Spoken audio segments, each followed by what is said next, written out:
Look at this gorgeous book, guys. If this doesn't belong on every coffee table in America, something's wrong with us. And it's a good price point. Yes. It's, you know, most coffee table books can be like super expensive. Yes. They're usually like a couple $100. And this is 40 bucks. 40 bucks. 40 bucks. 40 bucks, guys. We all have 40 bucks for Joan and Melissa, bucks. right? Everything for And Joan. it's a good gift. It is. And a paperweight. I have to say this. And a doorstop. And you can winterize your house by sticking it in the creases. Oh, that's perfect. It's a $40 well spent. Exactly. You could use it for everything. Like the Ginsu knife of books. Uh-huh. And it's beautiful. Thank you. And you did such a wonderful job. And I'm sure this was kind of a project that meant the world to you to do. It was a very difficult project that I actually had to be convinced to do. Yeah. If I'm being totally honest, I was like, I don't want to do this, and it's too much stuff. And my friend Scott Currie, see right there, who did it with me, is the one that really convinced me to do it. And he said, I will do it with you, and there's something here. And I said, look, if you can put something together that convinces me, like a couple pages, I'll think about it. And he did, and he put together this amazing deck. I'm like, whoa, I sent it to my agent, and a day later it was sold. And all of a sudden, a year and a half has gone by, and here's the book. Wow. So what did those pages look like when you first saw the original, like, kind of layout? They were just really, well, first of all, Scott's like super creative. He's one of those guys who like can arrange flowers and make everything look perfect, and you know, so of course it was like beautiful and everything had borders. I don't know why I remember that, but it was great. And I thought, you know what, there is something here. And I left a lot of the sort of how it should look up for him to suggest, and I really dealt with the narrative. And with it, there had to be a story, and we had to be constantly moving it forward through the pieces that we picked. So it's not just like a bunch of nonsense all put together. Yeah. You actually track her career through photos and transcripts and, I hate saying artifacts, but artifacts and correspondence that literally moves you from the end of the 50s to her death in 2014. And I can't believe it's already been 3 years. You and me both. Yeah. You should see how much stuff I still have to go through. I mean, everyone deals with grief in their own way, but you and your mother had a very, very special bond. So how has it been these past 3 years? You know, everyone always expects me, I think, to have this sort of very heightened sense of grief and loss. But having worked with suicide survivors and having lost my father at such a young age, you know, grief is grief is grief, and it's the same for everybody. You know, I say like death and taxes. Yeah. It hurts everyone, no matter who you are, no matter where you are in life, whether you're a private person or a public figure, the pain is the same. My pain isn't any more radical than anyone else's. And you deal with it just like everybody else. So 3 years, and I feel like I'm where I should be. And I always say to people, it's grief and the missing of the person doesn't get better, it doesn't go away. It just changes to a place where you can deal with it. You know, I think about my mom every day, but I'm not going to fall apart, just like I still think about my dad 20-odd years later, at least once a day. It becomes something manageable. Yeah, and I'm sure there's those moments where you're reminded of her, you're reminded of a moment you had with her, or something sparks that. Absolutely, but that's everyone.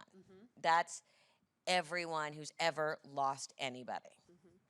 So I like to say it's annoyingly normal, my process. Of course. Like Which it should be. Grief is grief is grief. Yes. That's exactly what it is.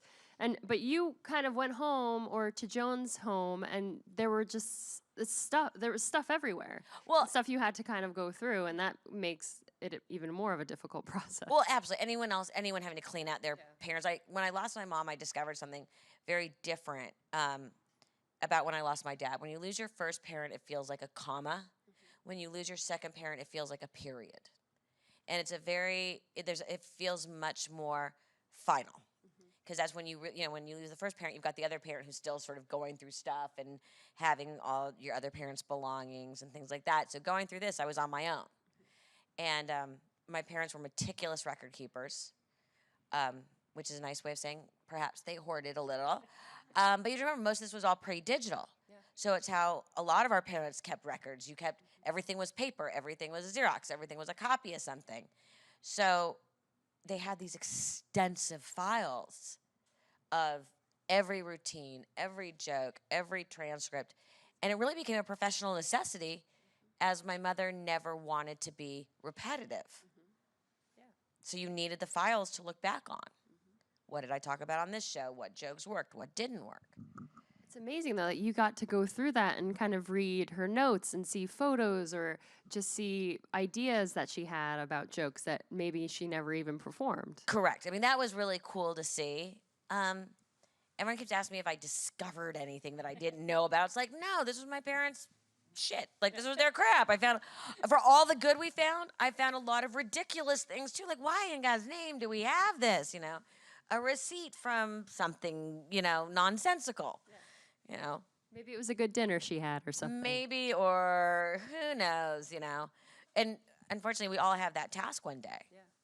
I mean, I wish some of us, though, would still keep records. Like my grandparents, when me and my mom cleaned out my grandma's house, it was the same thing. And I was like, I don't think I've printed pictures in like 5 or 6 years. And doing this book really brought that back to me, the importance of having those things. Because there's something amazing about touching the document.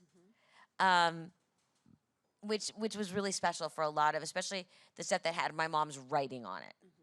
And that became very meaningful, even if it's printing out a picture of your family and having everyone sign the back and just put it away somewhere. There's something lovely and tangible about that. Yeah. And it leads to things like this amazing book that has so many amazing moments and photos and jokes that Joan had told. Yeah, and you realize how prolific she was and how funny about everything, and most importantly, relevant.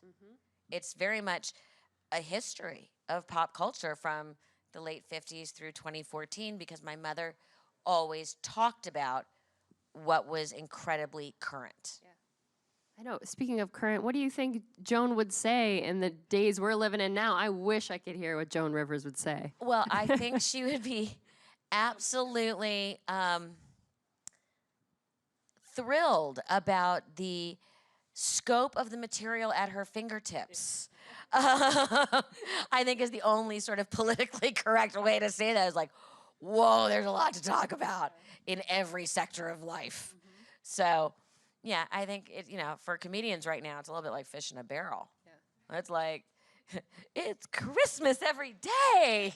Yeah, like all these late night shows. I mean, they have so much material. They write themselves. Yeah. You know, and now we're also jaded. I don't know about you or any of you. I watch the news and go, oh, they're going to be doing that. This one's going to be talking about this. They're going to be doing that on Saturday Night Live. And you kind of wait to see if you're right. Yeah. And you're like, yep, give me the $5 that I bet on. Knew it. But were there any moments in this book that you said nothing really surprised you, but what's something, it could be a photograph or a joke or a story you found, that really represents this book to you and what you want readers to walk away with?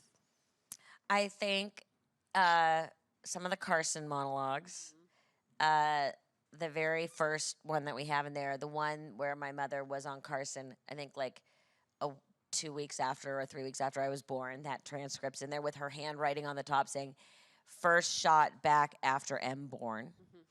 There's a hilarious picture of my parents on their honeymoon in Jamaica. And my father is in a button-down short-sleeve shirt, tucked in, belt, slacks, loafers. And my mother is in, you know, it's the 60s, so like the big 60s hairpiece, dress, tights, and low-heeled shoes. And that to me was my parents. They were so not like cool, hip 60s people. And they're on a beach dressed like this in Jamaica. And that to me is just so who they were at heart. They were just these very sort of normal people with these crazy senses of humor. That's awesome. You're doing your fashion police on your parents. Yeah, but I mean, I look at that, and to me, that was my parents. So not part of like the swinging 60s or the 70s in Hollywood. You know, they're both standing there on the beach like, why are we on the beach for our honeymoon? We'd rather be sitting somewhere and reading, you know. Did you know you wanted to take people through all the decades of her life, starting from when she was younger, where her jokes are about how she was an ugly baby and she used to send, you know, photos to MGM and be like, this is me, I want to be famous. Yeah. There were a lot of different ways we approached organizing the book. And I felt very strongly there had to be a narrative. It couldn't just be throwing all this stuff against the wall and letting everyone just sort of peruse and have fun. And then we thought maybe we'd do it by topic. We really went through a lot of versions, and to me, the only one that made sense, especially because I've written other books, was to create an outline, to create a story. And the story needed to be chronological because you see her evolve as a person, her humor evolve, you see the culturally how things have evolved. And the thing she was most proud of was always being relevant. And that highlights that all the way through. Yeah. And I really, whenever we had to make a decision if something stayed in the book or didn't go in the book, my question to myself, my mantra, and I drove everybody crazy, was how does this move the story forward? And if it didn't somehow highlight something, a part of the story, or move it forward, it didn't make it in the book. Yeah. How did you go about, like, did you have a desk where you just spread out all the stuff and you were pasting things like a scrapbook, because that's how it reads? Well, and that's how it's supposed to read, so thank you. Yeah, you did it. We Again, guys, $40. $40. It could be, a doormat. It could, well, I don't think you should wipe your feet on it, but perhaps keep a door open. Yes, exactly. I kind of like the idea of winterizing with it, like right under there. You could keep the cold wind out, right under the doors. Yeah, it's a bit of a hefty book. It really is. How did we say? So we would it was like culling through all the material until it got down to a semi-manageable point. And I live in Los Angeles and grew up in Los Angeles, and a lot of the storage was here. So Scott, bless him, in 102-degree heat in an August day, was down at our storage place. Like we said, he dropped a full dress size doing the book. And we would go back and forth with pictures and photos of everything. And then at one point, everything was packed up, and Scott and all of it came to LA, and we put out big, trestle tables, caterers tables, whatever you want to call them, and had every decade on a different table, and went through decade by decade and laid it all out in order. And once we did that the first time, I started to outline the chapter openings to make sure that everything tracked. And after that, it just sort of became, again, what moves the story forward? Yeah. And then... But literally, we had 10, we had all these tables set up all over my house. Crazy. With just stuff. And so many decades that you said she was so relevant. Did you kind of see that when you were putting it together? I mean, you lived it. But did you see that story forming where you're like, wow, she did this to fit this age, or she did this when social media came out, or she did, Absolutely. Yeah. Absolutely. That was very much, she was always on point. And so one of the most fascinating parts of it for me is how the language has changed. When my mother was doing the Ed Sullivan Show at the end of the 60s and she was pregnant with me, you were not allowed to say pregnant on TV. Could you even imagine? Remember, they had people sleeping in separate beds on TV. And you had to say, I'll be soon hearing the pitter-patter of little feet. So you just see how the language has changed through all these years. And that's fascinating. It really is. I mean, now you can say basically whatever you want. Could you imagine? You can't, and she's standing there, by the way, like fully pregnant, and you can't say, I'm pregnant. You can't just say, no, I'm not, just, you're not allowed to do that. Isn't that bizarre? Did she ever talk to you about that? How, like, when was the time where she... Not that she ever went overboard with her. Really? Well, yeah. Joan never went overboard. Never. But when was that time that she kind of shifted and she was just like, we're on the internet now. Like, fuck it. I'm just going to do what I want to do. We did an internet show called In Bed with Joan that I was annoyed at her about something and made a joke. And so, but her already, like, you've taken over my house. I feel like it's not even my house anymore. And so next thing I know, you're going to be trying to shoot a show out of my guest bedroom. And we're going to call it In Bed with Joan. And we'll stuff the guest in the closet. And you'll say, let's see who's coming out today. And they pop out of the closet. And I'm being sarcastic. And she's like, that's a really good idea. And next thing you know, we're shooting In Bed with Joan in my guest room. And she's like, this is the greatest thing ever because I can say whatever the fuck I want. What was it like the creation of that? How do you guys, because you guys work together so well, producing and just creating ideas and kind of bouncing ideas off of each other. What was it like when you kind of sat down and built that little show from nothing? It was really fun, but we had built a bunch of little shows from nothing. And, we definitely checked and balanced each other and bounced off each other. Where I'd be like, oh, we should do this. And she'd be like, oh, that's a great idea. And then she would say something, and I'd be like, eh. And I'm like, oh, but maybe if we do it this way. And we really had such an unspoken or language that only the two of us understood, that people would be in a meeting, they'd be like, what are you guys talking about? Like, no, hold it. But like the thing, yeah, like the thing. And then, oh, I know exactly what you're thinking. And then one of us could say it. Yeah. It's truly a partnership professionally that comes around once in a lifetime. What's the biggest thing that you learned from your mother that you take with you every day, not only in your career, but in life? Our family really had two sayings. My parents were big Winston Churchill fans, especially my father. And our big thing was, I know I'm bastardizing the quote, so everybody doesn't have to like tweet and text me like, you said it wrong. I know it. I am summarizing the quote, and it was, when you find yourself in hell, walk faster. And that is what we lived by. And my mother's was always, and it meant both in good and bad, this too shall pass. Yeah. And that means when things are good, stop and look around and appreciate it. Because this too shall pass. And when things are bad, know you'll get through this because this too shall pass. Yeah. So it's really about, in one hand, never taking anything for granted and being aware and thankful and grateful when things are great, and knowing that you'll get through anything bad. Yeah. So those are kind of the two mantras. Yeah, are you in a moment now where you're looking around and saying, wow, this is pretty great? I think I've got a foot 3/4 in the great side and a foot and a quarter left in the, oh dear God, what's next phase. Because, well, I'm my mom's child, and I'm completely panicked that everything's going to end every single day, and I will never have another job, and it's all over as of 5 o'clock today. Look what you've done. You had the Book of Joan. You have this. You still have Fashion Police, which I know is ending. Yes. But how are you guys going to go about closing that chapter? Because I'm sure that's even more important for you to do it right before you say goodbye. We actually are shooting our last episode, the farewell episode, or whatever they're calling it. The final episode, which sounds so like scary and dark. Actually, next Sunday, this upcoming Sunday. 22 years is a pretty good run. Oh, really good run. Pretty good run. Shows don't go on for 22 years. And it started way back right after we started the red carpets on a show called Fashion Review. And we've been a part of it since day one. And then we changed networks and did it for someone else. And then we came back to E. Very bittersweet. Very sad. It'll be a very hard day for me. Yeah. But I'm so proud of it as part of my legacy. That and the red carpets.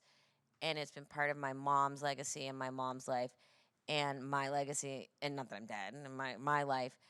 And more importantly, for as a collective family. Yeah. And I'm so grateful that I had the opportunity. Are you guys going to go back and show some of those the best moments and remember Joan? We have unearthed a few shows that didn't, for different reasons, didn't necessarily make air, whether because there was like a big emergency and everyone dumped all their programming, whatever it was. So we do have some never before seen footage. Ruh-roh. Some of it maybe because of the language at the time, 20 years ago. Yeah. But I think it's not the last of that kind of television show you've seen from me. I'm just gonna miss it so much. So I hope but take it to the internet. That's a very good possibility. I can't say anything. But you guys all love Fashion Police, right? It's so fun watching those award shows and the next day knowing that you could go to E or wherever it was and hear what you guys had to say. But I really do believe in digital. And I have been an early adopter and have been sort of banging this drum for years, and nobody wanted to hear me say it. I had come up and pitched, probably 7 to 10 years ago, to a network, a way to completely do a whole new take on the red carpet digitally. And everyone's like, yeah, yeah, yeah. Now, of course, everyone's doing it. So I do think there's room, and I very much believe in this is how people consume entertainment now. I look at how my son watches TV, and he's 16. He doesn't. Yeah. He watches sports and everything, Snapchat. and Snapchat, and everything else is digital. Yeah. Or he binge watches. That's like what they're, even what they're doing with TRL or things like that, where it's just like this group doesn't really rush home like we did from school to watch something. It's all on their phone. Don't you find, even for yourself, when you are home watching, I will not watch anything in real time except for a game or an award show, something that's you must see in real time. Anything else, I will even wait 15 minutes and start the show at the beginning. Yep, so you can fast forward. Well, you can't fast forward here, guys. No, You caught this whole thing. Yeah, so I really do believe in the whole digital movement. Yeah. So what is next for you? What would be something that you've always thought about doing, that you're maybe thinking about pursuing, or are you just kind of, going with your gut and doing projects like this? And I have some passion projects. The thing I'm most pursuing right now is sleep. Yeah. And sleep is number one. Yes, and my son's now a junior, and he plays lacrosse, and we're in the whole recruiting world. So, because they start them a lot earlier with the recruiting. So that's my main goal, is to make sure we get through that process. There's a lot of things I'd love to do. I'd love to do sort of a pop culture, politically incorrect, moderate a round table type show, kind of like what you guys do here, where we can just talk and have fun. And I've always wanted to do a show called "Shallow Be Thy Name," because everything is so serious. I know. And talking about that backstage, how it's entertainment. We should all be having fun. I mean, we can address hard, difficult topics. And my favorite is what happened with all the hurricanes was horrific and terrible and horrendous. And Melania Trump looked so good in those heels and jeans. Yes, it was inappropriate, and she put on the sneakers, but come on. All of us went, man, that's a hot outfit. She looks good. Yeah. Amid the hurricane. It's not taking anything away from the seriousness or whatever, but let's be honest, we all went, men and women went, damn, that's a good outfit. We still got to be able to joke people. Yeah. You got to be able to smile. Exactly. You still have to be able to take a deep breath. Mm-hmm. And sleep. And sleep. Who's up first for Q&A? Okay, I know that... A man in a simple studded jacket, yes?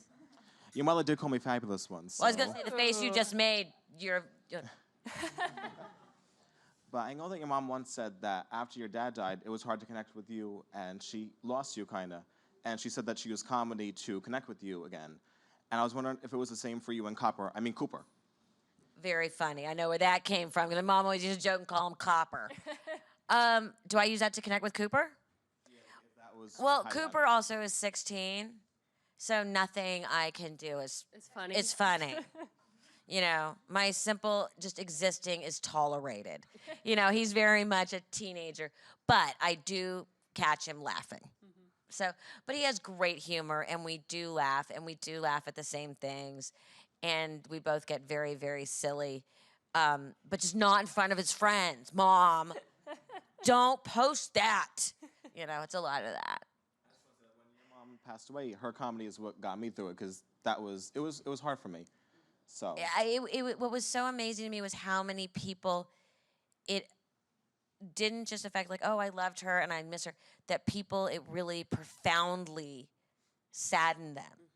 And that was really sort of an incredible realization, not just for me, but for Cooper as well, that we were so not alone. The effect she had on people. Yeah. It's amazing. Who's next? Hi. Hi. So you had the opportunity to play your mom in a movie with Jennifer Lawrence, and Yes. I wonder, what was that experience like?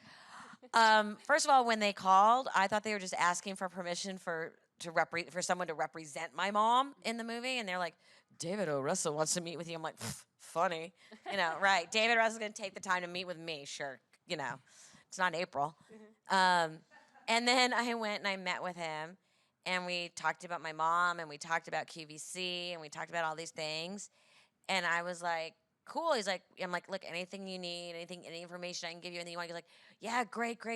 And I got to my car and got halfway home. My agent calls and she goes, you know, he wants you to play her. I'm like, really? So I went, we did a bunch of hair and makeup tests and sort of worked with it and saw what it was like. And it was a really incredible experience. My main concern was not allowing it to become a caricature. And that was he felt very much the same way. It had to be essence of, not someone going, you know, hello, where's first, where's second? You know, you didn't want to go to the nth degree. But it was a great experience. The funniest thing about that, though, was I had already seen myself so many times in hair and makeup during all the tests. But the first time I walked on set like that, everybody was just like, whoa. Like you look so much like Yeah, like people didn't know it was me. And I was getting undone the first day in the makeup chair. And Bradley Cooper, I've met 1,000 times, is walking, he's like, oh shit, like I totally forgot it was you.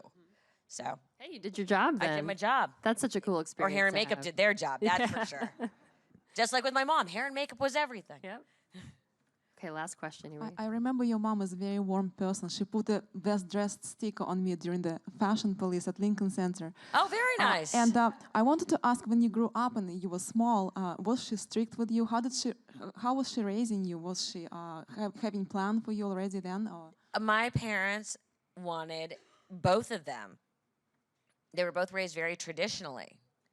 And they carried that on at home. My parents, my mother and father were Mr. and Mrs. Rosenberg, and my mother, until the day she died with my friends, was Mrs. Rosenberg, or some of them transitioned to Joan as adults, but she was never Mrs. Rivers, and very traditional. I had to work to get an allowance. I was expected to maintain certain standards. I was expected to maintain academic standards, behavioral. My parents were both quite conservative in the way the family was run, yet incredibly liberal in their social politics. But we sat down every night to dinner, and it was properly set, and napkins on, like the whole thing. And yeah, I mean, she was very, very, that's just how I was raised, and that's how I'm raising my son. You write thank you notes and please and thank you, and when you're the youngest at the table, you get up and you help clear, and you know, that was that. If you don't like it, too bad. Yeah. Well, you turned out okay, Melissa. Yeah, well, I have the therapy bills to prove it. Well, guys, if you're fans of Joan Rivers, which I think is all of us, you have to get this book. It's so great, and there's so many moments in here that none of us would have thought we'd be able to see, and now we get the chance to read transcripts and jokes and handwritten notes. It's amazing. So it's out now. Yes. So pick it up. And thank you, Melissa, for being Thank you here. for This has been having a great me. conversation.